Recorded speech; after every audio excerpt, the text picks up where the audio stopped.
நான் இப்போ ட்ரெயினில் இருக்கேன். கேரளாக்குள்ளேருந்து வண்டி போகுது. நாலா பக்கமும் தண்ணி ஃப்ரெண்ட்ஸ். தண்ணின்னு பார்த்தீங்கன்னா நாலா பக்கம் தண்ணி இருக்குது. நடுவில் வீடு இருக்குது. அவங்க எப்படி ஒரு சின்ன போட்டு மாதிரி வச்சுருக்காங்க. போட்டு வழியாக அக்கம் பக்கம் வீட்டுக்கு போவாங்க போல். தண்ணி அவ்வளோ பார்க்க. தண்ணிக்கு நடுவில் வீடு. நிறைய சீன் அந்த வீடியோ எடுக்கிறதுக்குள்ளே போயிட்டு ஒரு வீடுலாம் பார்த்தேன். பங்களா மாதிரி இருக்குது. நடு தண்ணிக்குள்ளே கட்டியிருக்காங்க. எங்கே பார்த்தாலும் க்ரீன் தான். கண்ணு அவ்வளோ இந்த வெக்கைக்கு ட்ரெயினில் வெளியே பார்க்கும் போது அவ்வளோ க்ரீனாக இருக்குது. ஒரு வீடு பார்த்தீங்கன்னா செம்ம வீடு. ஒரே மாமரம், தேங்காய் மரம், தண்ணி பகுதியில் வீடு இருக்கு. அவ்வளோ பார்க்க அவ்வளோ அழகாக இருக்குது. எனக்கு என்ன ஆச்சரியம், இந்த தண்ணிக்கு நடுவில் எப்படி இவங்க வீடு கட்டியிருப்பாங்க. எனக்கு ஒரு ஆச்சரியமாக இருக்குது. எந்த ஊரு நான் போர்டு பார்க்க கவனிக்கல. அந்த நேரம் லைட்டாக நான் கண் அசந்துட்டேன். நெக்ஸ்ட் ஸ்டேஷன் வந்தால் நான் கண்டிப்பாக உங்களுக்கு ஷேர் பண்ணுறேன் இது எந்த ஊருன்னு. பேசாமல் நான் மும்பையை விட்டுட்டு இங்கே கேரளாவில் ஒரு வீடு வாடகை பிடிச்சிட்டு உட்காரலான்னு நினைக்கிறேன். அவ்வளோ நல்லா இருக்குது. கண்ணுக்கெல்லாம் அப்படியே குளிர்ச்சியாக இருக்குது. அப்படியே நல்லா அந்த மரத்தோட இந்த செடி மரம் கொடியோட ஸ்மெல் இருக்குது பார்த்தீங்களா. சுவாசிக்கும் போத நம்ம வயிற்றுக்குள்ளே ஏதோ 1 லிட்ரு மெரண்டா பெப்சி குடித்த மாதிரி ஃபீல் ஆகுது.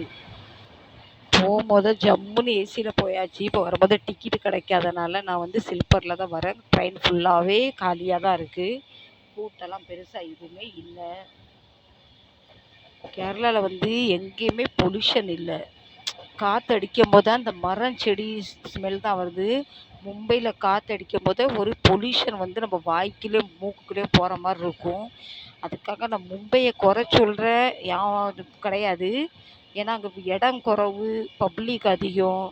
இங்கே நடு காட்டுக்குள்ளே ஒரு வீடு, தண்ணி, வாழை மரம், தேங்காய் மரம், பலா மரம்லாம் பார்த்தீங்கன்னா காய்ச்சி அப்படி தொங்குது. பொல்யூஷனே இல்லை. ரொம்ப நல்லா இருக்குது பார்க்க. சூப்பர்.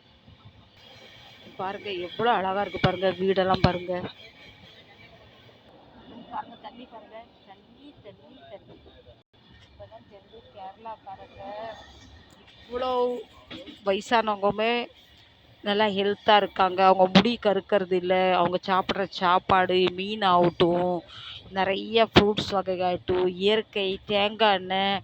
மும்பையில் ஒரு தேங்காய் 40 ரூபா. இங்கே வீட்டுக்கு வீடு தேங்காய், பலா மரம் எல்லாமே இயற்கை. என் வண்டி தமிழ்நாட்டில் திறப்பதும் பயங்கர ஹீட்டாக இருந்தது.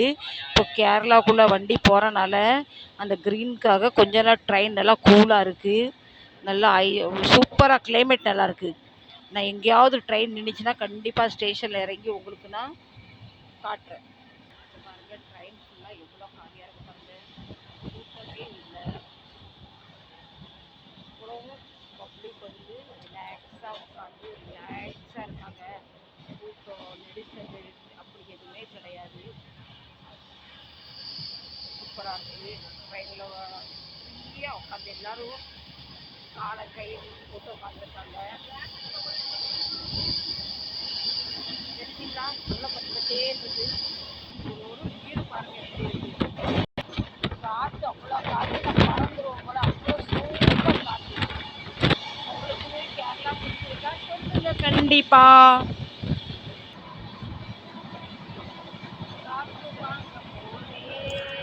நான் கவிதை வாங்கி வந்த சூப்பர் காற்று. எப்படி இருக்கீங்க? சரிங்களா?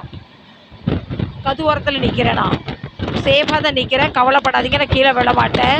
நான் தனியாக இருந்தேன்னா கொஞ்சம் எப்போவுமே என்ன நான் கேர் பண்ணிப்பேன். அந்த மாதிரி தான் சூப்பராக நிற்கிறேன்.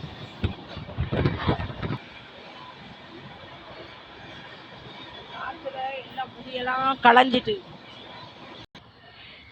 எனக்கு இந்த கேரளா குழு கேரளா பிடிச்ச மாதிரி உங்கள் எத்தனை பேருக்கு இந்த குழு கேரளா பிடிச்சிருக்குன்னு கண்டிப்பாக கமெண்ட் பண்ணி சொல்லுங்கள். சரிங்களா? ஒரு ஸ்டேஷன் வந்திருக்கு. வாங்க கீழே பார்க்கலாம். எந்த ஸ்டேஷன் காயக்குளம் ஸ்டேஷன். ஒரு சூப்பர் ட்ரெயின் போயிட்டு பார்த்தீங்களா. காயக்குளம். இங்கே ஒரு 5 நிமிஷம் நிற்கின்னு காட்டுறாங்க. ஆனால் காற்று பார்த்தீங்கன்னா ஃப்ரெண்ட்ஸ் நம்பர் 1 காயக்குளம் ஜங்ஷன். காற்று நல்லா பார்த்துக்கங்க. நான் இப்போ கேரளாவில் நிற்கிறேன். காயக்குளம் நல்லா காற்று, ட்ரெயினை விட வெளியே சூப்பர் காற்று. சரி ஃப்ரெண்ட்ஸ், இந்த வீடியோ நான் பின்ன ரொம்ப லென்த் ஆயிரும் நான் நினைக்கிறேன். இந்த வீடியோ பிடிச்சா கண்டிப்பாக எனக்கும், என் கேரளாவுக்கும், என் காயக்குளத்துக்கும், இந்த குடுகுடுக்கும் ஒரு லைக், ஒரு சப்போர்ட்டு தாங்க. மீண்டும் இதே மாதிரி நல்ல ஒரு பதிவில் நான் உங்களை சந்திக்கிறேன். அது வரைக்கும் விடை பெறுவது உங்கள் பவானி லைஃப் ஸ்டைல். ட்ரெயின் எல்லாம் காலியாக இருக்குது, பிரச்சனை ஒன்றும் இல்லை. ஏசியில் கிடச்சிருந்தா இன்னும் சூப்பராக போயிருக்கலாம், ஒன்றும் பிரச்சனை இல்லை. நமக்கு பைசாவும் மிச்சம். வாழ்க்கையில் வந்து ரொம்ப குழு குழுன்னு இருக்கக்கூடாது, கொஞ்சம் வெது வெதுப்பாகவும் இருக்கணும். அப்போ தான் லைஃப் வந்து பேலன்ஸ் கிடைக்கும். நல்லதே பார்க்கக்கூடாது, அப்போ நம்ம கெட்டதும் பார்க்கணும். எனக்கு வந்து காரமும் இனிப்பு மாதிரி என் லைஃப்பில் ஓடிக்கிட்டு இருக்கு. சூப்பர், இதுவும் நம்ம என்ஜாய் பண்ணுறோம். நிறைய பேர் வழி அனுப்ப வந்திருக்காங்க. இந்த வீடியோ பிடிச்சிருந்தா லைக் பண்ணுங்கள், ஷேர் பண்ணுங்கள், சப்போர்ட் பண்ணுங்கள். ட்ரெயின் மூவ் ஆகிட்டு நான் ட்ரெயினில் ஏறிட்டேன். Tata bye bye, love you, see you, bye.